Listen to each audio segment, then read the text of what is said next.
我所知就大會好似俾咗20分鐘我清談啦咁樣。咁其實我今日就希望呢20分鐘咧可以講到一啲心理健康一啲好重要嘅資訊俾大家，同埋我相信各位在座各位都係好有心想幫呢個社會去改善翻嗰個情況嚇，因為大家都知道而家即係以前個年代咧，抑鬱症或者輕生嗰啲情況咧都係以長者為主嘅，咁但係而家咧就年輕化啦咁樣。咁所以我今日我自己初步就分3個階段啦。第一個階段我希望自己都介紹下自己啦嚇。咁第二階段我介紹下咩叫原認知啦，同埋最緊要就係時尚生物科技嗰個產品咧，我自己都有好多見證我自己有食嘅，同埋我啲病人都有食。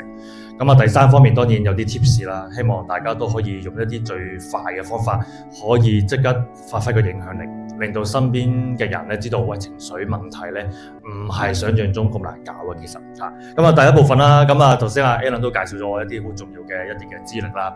咁其實我本身出身係一個草根階層嘅家庭啦，我自己喺公屋長大，咁我有個細妹啦，咁我細妹而家都係一個骨科嘅副顧問醫生嚟嘅。咁雖然佢唔係心理科或者精神科啦，但係佢都係知道哥哥做緊乜嘢。包括我點解成為第一個華人嘅原認知心理治療師啊？咁簡單嚟講，原認知心理治療係新一代嘅心理治療。其實心理治療咧分3代嘅啫。咁第一代就係我哋成日都聽到嘅弗洛伊德解夢嗰啲。咁第二代就係認知治療或者認知行為治療啦 CBT 啦。咁第3代就係原認知治療啦、接納與承諾治療啦 ACT 啦，同埋 MBCT 啦咁樣。咁其實第3代心理治療咧，雖然話新一代但係大家唔好誤會，好似好新嘅嘢咧，其實係西方已經30年，30年咁其中一個治療方法原認知治療就一陣間我都分享下點解我無啦啦會做咗呢個乜嘢第一個華人原認知心理治療師，其實都係一個好悲慘嘅故事觸發我嘅。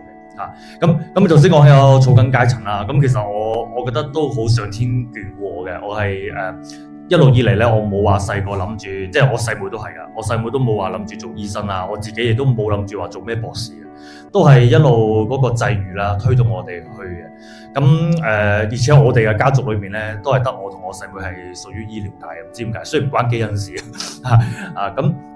咁我自己本身係一個職業治療師嚟嘅。咁職業治療師咧就係以前醫院咧，大家見到啲阿 Sir 姑娘有啲制服噶嘛。咁護士，大家知唔知護士係咩顏色㗎？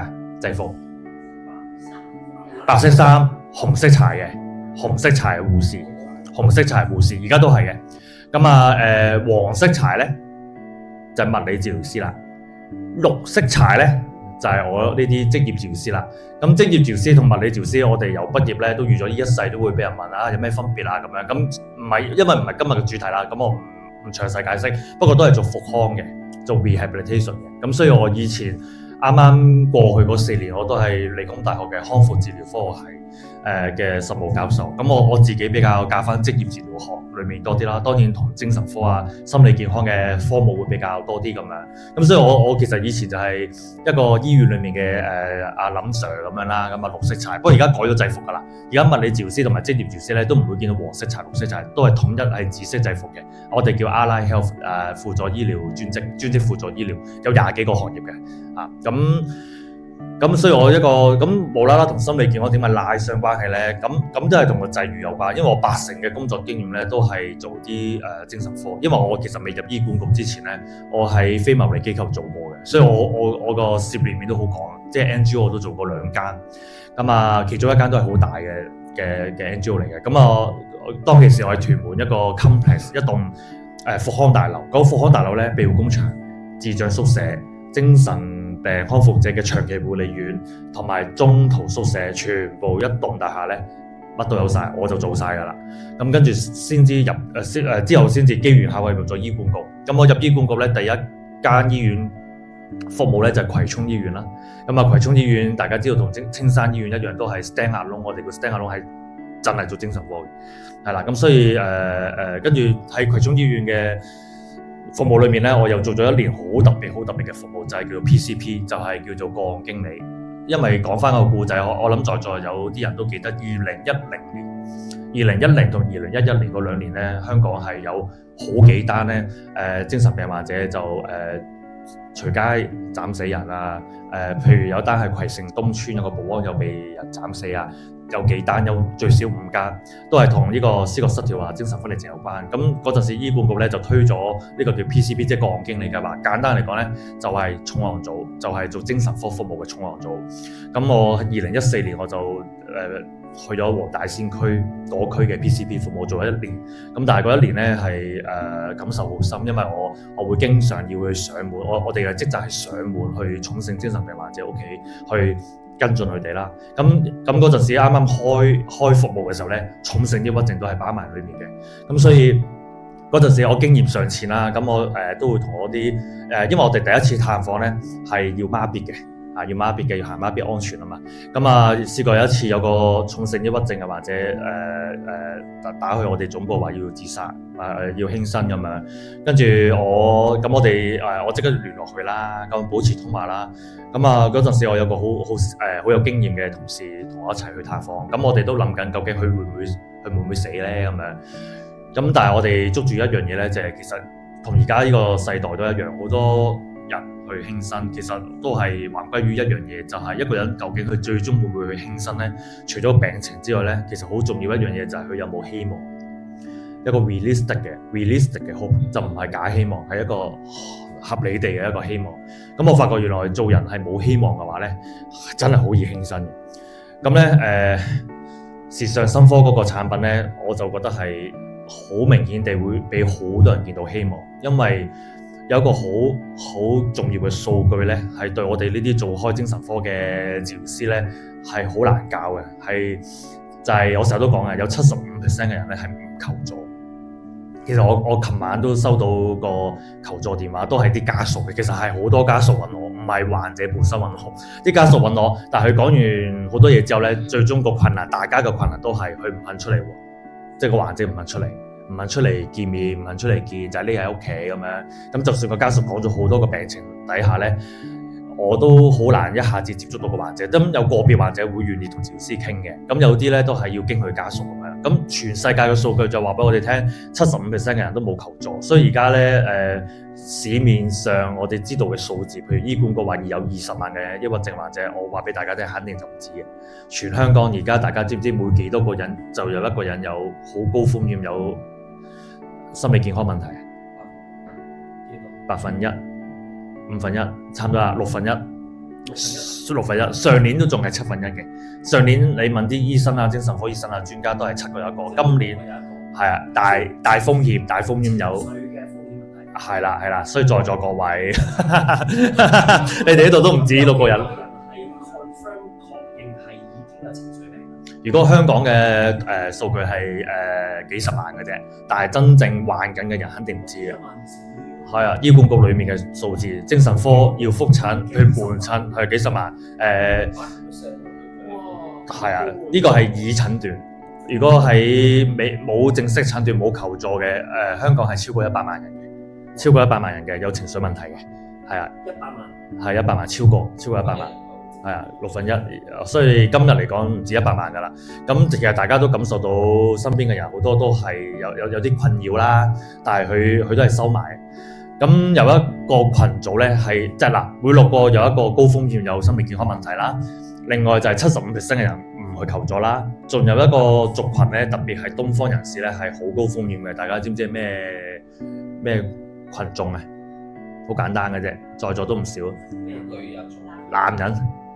男人係好高風險，因為男人係更加唔求助，收埋。係啊，東方人特別東方，因為東方嘅男士我哋要維持一個咩形象啊？強者啦 ，breadwinner 啦，我養家啦。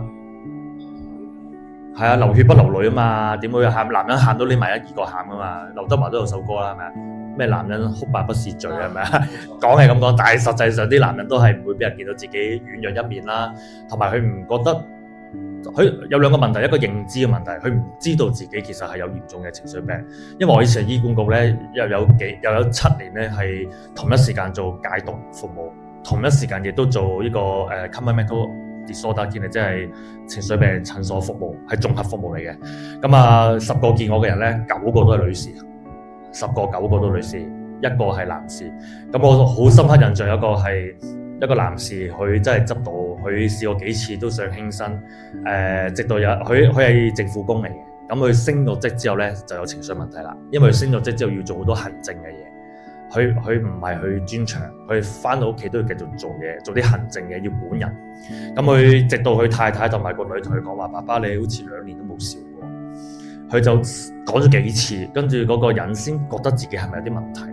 跟住咧去睇普通科門診，即係大家知醫管局咁啦。你普通科門診醫生如果佢篩查到覺得你真係有心理科嘅問題咧，佢就會轉介你去專科門診，就係精神科專科門診啦。跟住再經過一個篩查制度咧，就入咗我哋叫做情緒病診所嘅一個綜合服務，要見醫生、護士、職業治療師啦。咁嗰個男士咧就好彩，佢就即係。都好重性㗎啦，其實見我嘅時候都係好抑鬱啊，冇快樂感覺啊，好困擾啊啲工作，但係又為咗份糧啦，又唔可以放棄工作，但係就唔識笑啊咁樣。跟住咧後尾我都見咗佢8次左右啦，咁佢就好返晒。咁但係我話你係冰山一角，因為好多男士佢係匿埋咗自己咯嚇，咁所以係好嚴重嘅問題嚟嘅。同埋我自己。講一講點啊！我係一個第一個華人嘅語言之心理治療師啦，我哋叫 Meta Cognitive Therapy 啦。其實係2018年咧，本地有個傳媒報道啦，就話英國有個護士，普通人嚟嘅一個護士，咁佢就俾同事欺凌，咁啊有重性抑鬱病，咁佢有個未婚夫，有2個小朋友啦。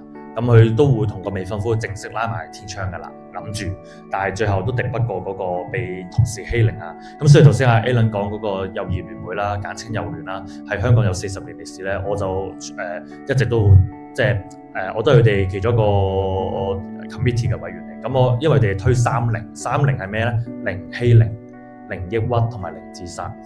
唔係零欺凌、零虐兒同埋零自殺係啦。咁啊，舊年其實就政府大家都知啦，有個強制舉報虐兒條例嘛。其實都係幼兒聯會大力推動底下。咁我就係25+就係香港有25個專業咧，一定要強制舉報。即係譬如我個家人係小朋友，我懷疑佢俾譬如父母虐待咁樣啦，有跡象顯示啦，我唔舉報就有刑事責任㗎啦。咁就有25個專業，咁我就代表職業治療係個先鋒啦咁樣。咁我就認識咗幼聯。咁幼兒聯會雖然佢講嘅防欺凌、防自殺、防虐兒咧，防欺凌咧就係嚟緊我哋會再努力嘅地方。所以嗰啲霸凌啊、欺凌係好嚴重。所以你諗下一個英國嘅一個註冊護士，成年人啦，佢一樣都可以俾佢嘅護士同事欺凌到佢要輕生。咁2018年呢單嘢咧就令到我係一個導火線啦。咁我就要去取西經啦。咁而家取西經好幸福啦，就唔使好似唐朝咁樣一步一步走嘅。我搭飛機啊，直航去 Manchester。但係當其時嗰個原認知嗰個課程啦，其實要去6次英國嘅。每2-3個月去一次，每次上2日 full day，12個 full day 分6轉。咁我2018、19年嗰2年咧，就啱啱好咧，係疫情爆發前咧，我就上晒個6轉啦。咁但係搭咗幾多程飛機，大家都計到數，即係12程咯。咁啊，好彩我時任嗰個，我嗰陣時喺那打素，即係大埔那打素醫院做職業治療師啦。咁我個部門主管我都好感恩佢就送咗額外送咗20幾日嘅 study leave 俾我嘅。咁如果冇老闆支持係唔得㗎，因為自己嘅假期我都有25日大假嘅，咁啊犧牲晒大家都啱啱好嘅，咁但係佢額外送咗20幾日 study leave 俾我咯，咁啊學費啊機票住宿自己包啦咁樣，咁啊用咗2年時間翻嚟，再用多1年要做功課㗎嘛，要做證啊 supervision 做功課，咁我記得我個班20幾個全部歐洲人，得我一個亞洲人，但我係最快畢業嗰個，我2010年尾我就合乎晒所有要求，咁啊攞咗個語言治療師資格。咁有好有唔好啦，唔好就係我係即係第一個好就係第一個華人啦，唔好咧就係亦都係得我一個華人啦，攞隻牌咁樣。咁我有個使命就係要點樣推廣呢個心理治療。但係我推廣同埋我做治療嘅過程裏面咧，我哋行內嘅人都知道啦，我哋有一個好 basic 嘅 model 叫做 biopsychosocial model， 即係生理、心理同埋社交。係咪啊？其實好簡單嘅嘢，3方面係咪啊？我哋今時今日我哋講 prevention， 因為我知 Alan 都係好想做 prevention 啊。我哋都係好老土講句預防勝於治療。咁喺預防嗰度，我哋必須要諗生理、心理同埋社交啦。咁喺心理你問我嘅，當然我會推崇更加有效嘅一啲心理治療嘅方案啦。社交嘅有好多嘅方法，其中就係尋找實踐活動或者心流活動啦。Alan 呢度都有教課程嘅，就係教人點樣快樂，透過活動。其實我哋人生咧有18個途徑或者原則咧去揾自己最高級嘅快樂活動嘅。咁呢個咧亦都係頭先 Alan 講我嗰個 board game 裏面啦，亦都係我書籍裏邊咧，我今年出咗第2本書咧，我有再 explicit 啲好明確地因為我今年出嗰本抑鬱不再來咧，有個出版社有要求嘅，要 practical 要實務啲，所以我就編製咗係30天嘅治癒手冊，即係你每一天咧，你唔好睇晒佢，你成本書買咗翻嚟唔好睇晒佢，你一日睇一個章節。每個章節咧，你可能5分鐘睇完㗎啦。咁啊，今日同聽日嘅嘢係有聯繫嘅。咁啊，每一日睇落去咁樣。咁第25天至到30天咧，我就將嗰個尋找最高級快樂活動嘅方程式啦，或者秘訣咧，我就寫咗落去。咁呢個叫做 social 方面，即係psychosocial 心理社交方面啦。心理方面有心理健康嘅知識啦。bio 啦，bio 我其實呢咁多年嚟咧，因為我唔係一個即係我哋唔係醫生，我哋因為香港嚟講係精神科醫生先可以開精神科藥物噶嘛。咁我係一個即係我一個我嘅 doctor degree 係 Poly 嘅health science， 即係醫療科學。咁但係我嘅研究嘅論文我都係講原認知治療嘅。咁即係話我整體嚟講，我都係好缺乏一樣嘢，好缺乏 biological 嘅。我又唔可以開藥喎。咁我有啲咩喺生理上可以幫到人咧？咁啊，直到我遇到 Alan 之後，其實我識咗 Alan 唔係好耐，但係我一聽到呢個思樂Pro 100極純呢個系列咧，咁我當然我都係一個學術人啦，咁我會睇 paper 啦。你話有5間大學，其中1間都係母校添啦，理工大學啦。咁我睇咗啲 paper，我基本上毋庸置疑㗎啦。咁最緊要就係實際上嗰個客人嘅反應啦。咁我上1-2個禮拜我都分享一個個案咧，我自己都跌晒眼鏡嘅，就係一個我喺抖音裏面識嘅朋友啦。咁佢抑鬱病喺國內醫嘅10幾年㗎啦。咁佢好想生小朋友，咁佢就好想真正醫好自己，唔使食藥。佢好想再生一個男丁，就幫老公生一個男丁。咁佢就用嘅字眼咧，即係用求我醫佢。我話係啊，佢話求你用心理治療醫好我啦咁樣。咁我話冇問題啊，你可唔可以嚟到香港啊？佢話有一啲嘅限制啦，去住中山。跟住我哋相約咗喺福田，喺深圳福田見佢啊。咁佢揸車揸個幾鐘喺中山揸車福田見我。我第一日見佢，我用咗第一堂即係第一節嘅原認知治療啦。跟住我帶咗紅色呢個思樂寶100俾佢，我話1日1粒膠囊。你食下啦，咁我當然我有解釋裡面嘅成分啊、安全啊、認證啊，同埋最緊要幫你嗰個腦部嗰個血清素濃度提升啦，同埋我哋左右腦就算 Alan 都有講啊，我哋左右腦嗰啲神經元嗰啲細胞嗰啲 axon、danson 嗰啲溝通咧拖翻手係咪？我有解釋俾佢聽，咁佢又聽我講啦，因為1日1粒膠囊咧，因為我想講咩咧？喺75% 嘅人物求助裡面，如果有一啲嘢佢係好輕鬆、好容易做得到嘅。佢哋好多人都會做，例如1日食1粒膠囊應該冇難度啊。咁我喺呢個個案裏面，我就叫佢食啦。好啦，1個禮拜後，我又去福田見佢啦。咁咧第二節啦嘛，即係過咗7日做嘛。跟住佢同我講話，佢10幾年以嚟咧未試過個腦咧好鬆，因為一啲重性嘅抑鬱症嘅患者咧，佢係個腦好實嘅，同埋諗埋一二邊啊，同埋嗰種抑鬱嘅感覺係唔係好唔開心，而係完全冇快樂嘅感覺。個世界灰咁樣，咁佢話呢個禮拜咧係未試過，呢10幾年以嚟咧都有個咁鬆嘅感覺。你問我咧，同我嘅原認知治療有冇關係咧？一定有關係嘅。不過真心講句，我只係提供咗1個 session 俾佢，但係呢7日佢就每日食咗1粒呢個膠囊。咁我自己嘅覺得啦，同埋佢自己佢個患者都有覺得咧，應該喺生理上咧係好幫到佢。咁佢而家咧今日嚟講，佢3個禮拜幾啦。我想話俾大家聽咧，佢唔使再見我啦。佢基本上好返，佢會同內地嘅醫生講慢慢減藥嘅。佢琴晚係啊，呢個係嚟自中山嘅朋友。咁我頭3個禮拜佢食咗3個禮拜，咁我同時間我都provide咗呢個原認知治療啦。咁所以話 biopsychosocial model 好緊要，但係 biological 咧而家就有一個我相信咧以前大家都去藥房咧，或者你問藥劑師咧，你有冇一個係非藥物健康食品係可以迅速舒緩你情緒咧？所有藥劑師或者醫生咧都話俾你冇嘅，但係而家有啦。咁所以呢個係我其中一個最近係我手上一個個案，佢好想醫好自己嘅個案，佢唔使再冇啦。所以我後日禮拜日我唔使再福田見佢啦。我微信會跟進佢啦，但係佢就會繼續一日食，一日一粒係啦。其實可以食2粒嘅，不過佢都唔使食2粒，食1粒都搞掂。